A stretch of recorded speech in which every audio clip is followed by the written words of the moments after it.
When you understand you are at fault for a problem, the mature and responsible thing to do is stand up and own up to the error, accept the repercussions, and be part of the solution. Talk to the persons and inform them what went wrong and say sorry. Hey wonderful teenagers, welcome to Teen Guide, the first channel talking about teenagers' life, problem, health, and habits. And in today's video, we will talk about how to accept blame when you deserve it. Are you ready? The first step. Recognize you're wrong. To accept blame, you must acknowledge your wrongdoing. Review your words or actions and understand what you did inadequately or mistakenly. Gain some clearness about the occasion and why you may have done what you did. Confessing you were wrong doesn't imply that you're inefficient or weak. Being able to own up to your mistakes takes a lot of courage and self-awareness. It suggests maturity. For example, if you said you would pick up the dry cleaning but didn't, don't make an excuse. Just own that you said you would do something, and you didn't pull through. Step 2, don't try to move the blame. Keep the concentrate on you. You might share the blame and the other individual may have said or done wrong things also, however, focus just on your part. The fact that you accept your blame doesn't indicate you're free to blame other people for their parts, if you own up to your part, the other person might not own up to theirs. Even if they do not, know that you did the ideal thing by confessing your wrongs. Remember that you can just manage your actions, not anybody else's.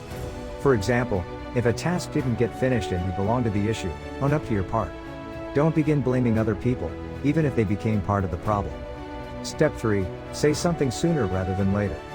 Waiting to see how things clean is a bad idea. As quickly as a circumstance begins being unpleasant, own up to your duty in developing it. The quicker the issue is determined, the faster a resolution is possible, and that minimizes effects. If you let someone down, talk to them as soon as you can and let them understand how you feel.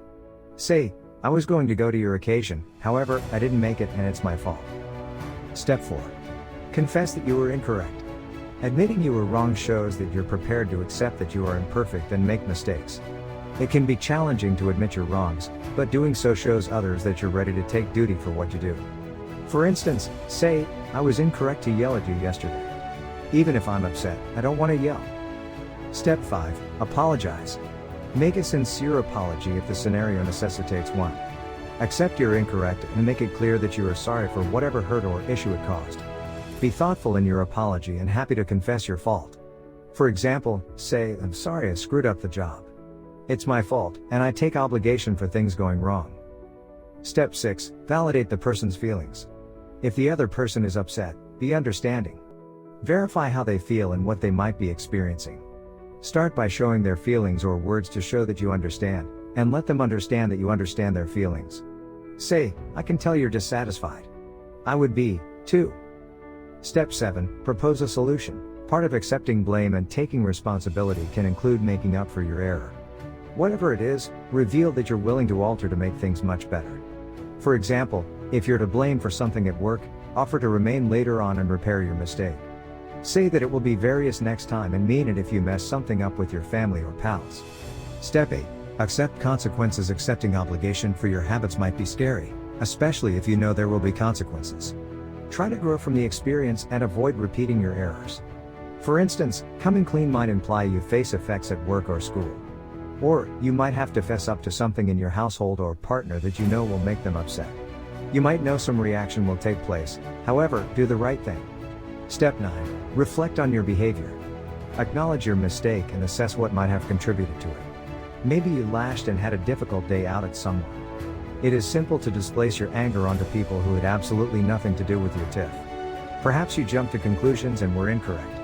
Whatever it is you did, consider it and try to make any necessary modifications as an outcome. For example, if you forgot something since you were hurried, attempt to decrease or enable more time for activities. Step 10, get accountable. Have somebody in your life who can assist in keeping you accountable for your actions and words. This might imply you have a friend who calls you out or you meet somebody to talk about accountability.